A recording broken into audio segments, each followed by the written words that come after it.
Cops unleash K9 dogs on black woman and her newborn baby. Unaware she is a former military dog handler. They thought she was just another scared black mother on the street, cornered, vulnerable, clutching her newborn baby to her chest as flashing red and blue lights cut through the night. But what those officers didn't know was that the woman they were about to unleash their vicious K9 dogs on was not helpless, not ordinary, and not about to become another tragic statistic. She had once stood in deserts halfway across the world, commanding some of the most disciplined military dogs ever trained. She had faced war, death, and silence. And now, as her baby cried in her arms, and the dog's snarls grew louder, she was about to show the world and those officers a side of strength they never imagined. This is not just a story of survival. This is a story of truth, of power, of a mother who refused to break when the system tried to crush her. And once you hear it, you'll never forget it. It began on a rainy evening in a small American town, the kind of place where people claim nothing bad ever happens, where neighbors wave politely across picket fences and children ride their bikes under the watch of street lamps. But for her, a black woman with a newborn wrapped in a thin blanket, the night was already heavy with fear. She had walked that street before, but tonight something felt different. Eyes lingered on her, longer whispers carried just a little too loudly, and the sound of a distant siren made her heart pound harder than it should have. She wasn't running from crime, wasn't guilty of anything, but existing in a place that too often decided who belonged and who didn't. As she tightened her grip on her baby, whose soft cries were muffled against her chest, she noticed the approaching headlights. A police cruiser slowed down. Then another pulled up from behind. She froze. Her body stiffened the way it had in years past during military drills. That primal instinct that told her danger was near. But this wasn't a war zone. This was supposed to be home. And yet the air was thick with the same hostility she had felt on battlefields where trust could shatter in a second. The cops stepped out, heavy boots splashing in puddles, hands already on their belts, suspicion written across their faces. She tried to speak, to explain, but before she could form the words, one officer's hand waved toward the back of the cruiser. The door opened. A growl pierced the night. Out stepped a K9, its teeth bared, leash pulled tight, eyes locked on her like prey, her breath caught in her throat. Memories surged, desert sands, roaring helicopters, barking commands in a foreign tongue. She had been here before, just in a different form. But tonight, it wasn't about her. Tonight it was about the fragile life pressed against her chest, the tiny heartbeat trusting her to stand unshaken. The officers thought they were in control. They thought she was weak, but they had no idea who they were dealing with. The rain grew heavier as the woman stood frozen, clutching her newborn closer to her chest, the baby's tiny fists trembling against the soft fabric of the blanket, his cries cutting through the night like fragile echoes of innocence. But the officers did not hear those cries as anything more than background noise, because to them she wasn't a mother trying to protect her child. She was a threat, an inconvenience, someone to be subdued. And when one of them snapped his fingers and barked in order, the K9 dog lunged forward, snarling, teeth glistening under the flash of headlights, water dripping from its muzzle as it strained against the leash. And in that moment, she felt every ounce of adrenaline surge through her body, the kind that once kept her alive in desert war zones when the world erupted in chaos. But here she was, back on American soil, branded by suspicion rather than honored for her service. Her military jacket long replaced with civilian clothes that carried no badge, no authority, just the color of her skin that painted her as guilty before a word left her lips. And yet, even as the officers shouted commands at her, even as one gestured violently for her to drop to her knees, she did not break. She did not beg, because she knew something they didn't. She knew that the very animal they believed would terrify her into submission was nothing more than a soldier in fur, a creature bound not by cruelty, but by training. And her eyes locked with the K9's eyes for a fraction of a second, and in that unspoken silence between handler and dog, recognition flickered. The kind of recognition no officer on that street could ever understand. For she had once spent endless nights commanding beasts like this, teaching them to detect danger, to charge when ordered, to obey not just the voice, but the heart behind it. And though years had passed since she last wore her uniform, muscle memory never dies. Instinct never fades. And when the officer unclipped the leash and the dog leapt forward, it should have been the moment her story ended. But instead, it became the moment her past resurrected, because she dropped to one knee, shielding her baby with one arm while raising her free hand in a motion so subtle, so precise it wasn't defiance, it was command. And the dog halted mid-stride, snarling but confused, its body trembling with conflict between the officer's harsh orders and the buried obedience that stirred at the echo of her presence. And the officers shouted louder, anger spilling into the night, rain soaking their uniforms, frustration igniting in their voices as they yelled for the animal to attack. But the dog didn't move. It circled, growled, then stopped dead, staring at her like a soldier awaiting orders. And for the first time, fear flickered not in her eyes, but in theirs, because what they thought was control had slipped through their fingers. And the woman, drenched in rain, heart pounding like war drums, whispered softly to the child in her arms, not in English, but in the same foreign tongue she had once used overseas, the same tone that had steadied trembling animals on blood-soaked fields. And the dog lowered its head, ears twitching, tail stiffening, recognizing something primal and true, while the baby, as if sensing his mother's strength, quieted in her arms, the cries dissolving into soft whimpers that mirrored the sudden silence stretching across the street. And as the officers exchanged bewildered glances, as disbelief shadowed their faces, they failed to realize that this was no accident, no fluke of coincidence. This was the past colliding with the present, a hidden truth rising to the surface, a former military dog handler standing once again in command, not for glory, not for war, but for the survival of her child. And in that moment, the storm around her no longer felt like a curse, but a veil, a cover under which her strength would finally be revealed. The silence on that rain-drenched street did not last long, because silence has a way of making frightened men desperate. And the officers, their authority suddenly crumbling before their eyes, could not comprehend how their trained animal had frozen under the gaze of a drenched black woman clutching a child. So, one of them cursed, veins bulging on his neck, and reached for the radio on his shoulder to call for backup, while another, angered by what he mistook as mockery, yanked open the second cruiser's door and dragged out another K9, its paws splashing into the water as it snarled with a vicious hunger for command.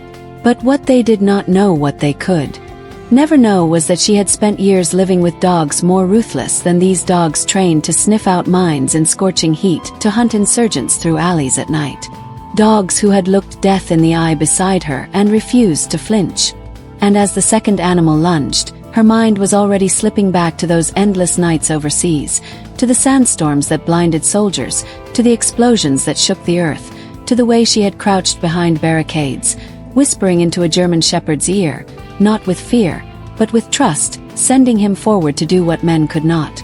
And in that instant she remembered the bond, the unbreakable thread between handler and hound.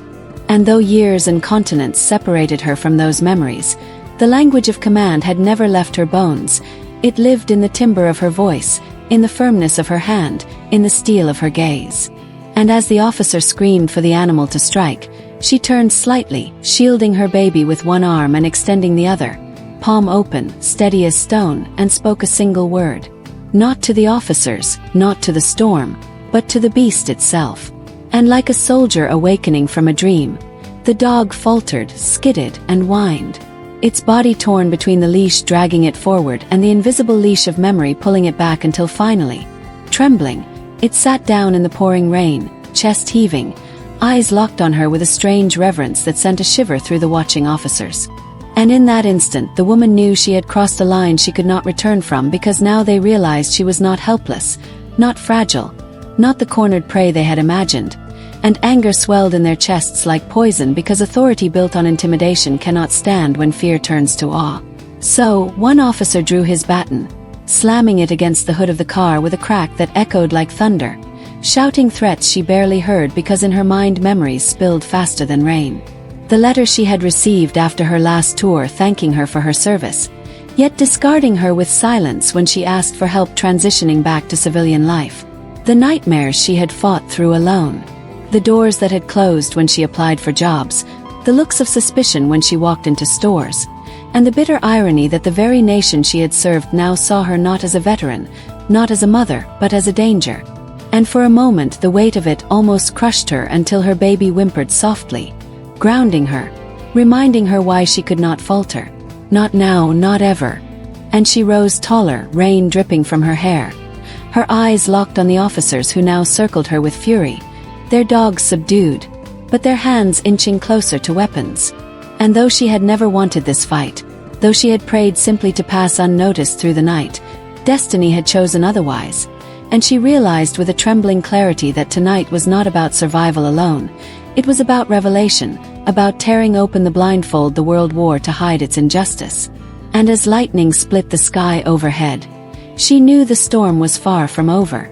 The worst was yet to come, and every second from here would decide not just her fate, but the fate of the tiny heartbeat pressed against her chest.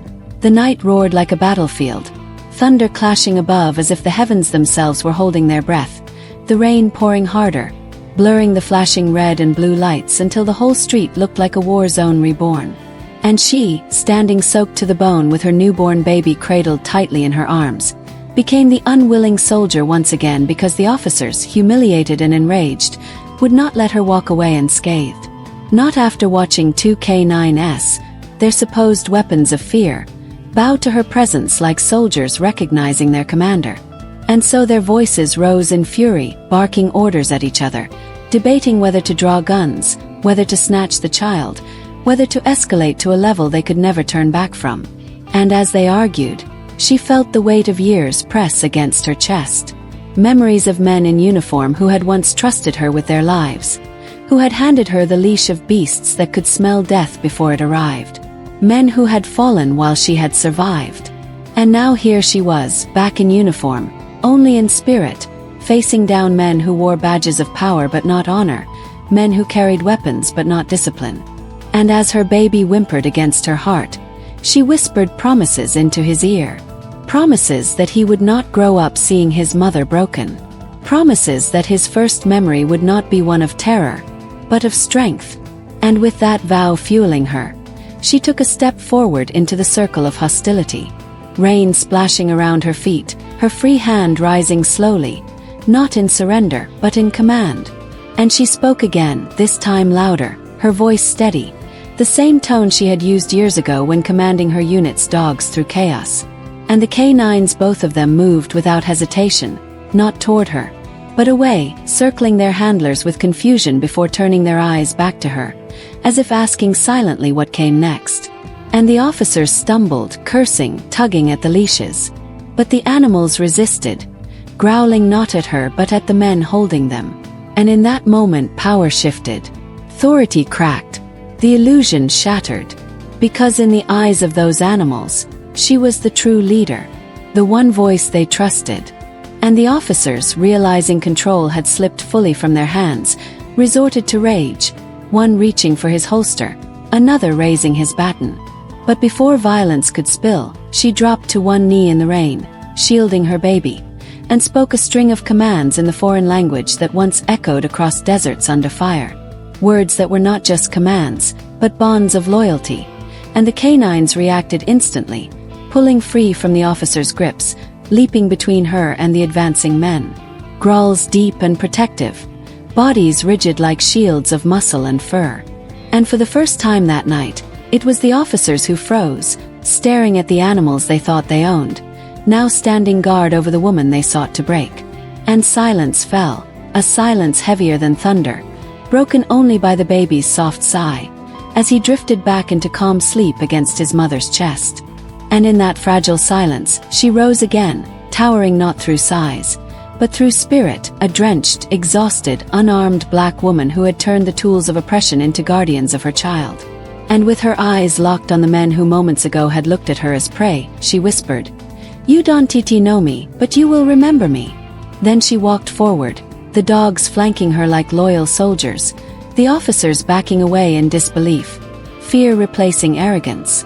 And she kept walking, step after step, until the flashing lights faded behind her, until the storm softened into a drizzle, until the world felt just a little less cruel. And as she disappeared into the night with her newborn safe in her arms, her story was no longer just her own. It was a reminder that strength does not always wear a uniform, that survival is not always about weapons, and that a mother's love, sharpened by experience and sacrifice, can silence even the loudest storm. And to everyone watching, to every person listening to this tale, let it echo in your heart. Do not underestimate the quiet. Do not misjudge the broken, because sometimes the ones you think are powerless carry the kind of strength that can move mountains, silence beasts, and rewrite destiny itself. And if you like this video, kindly thumbs up, and thanks for watching, and see you in the next video.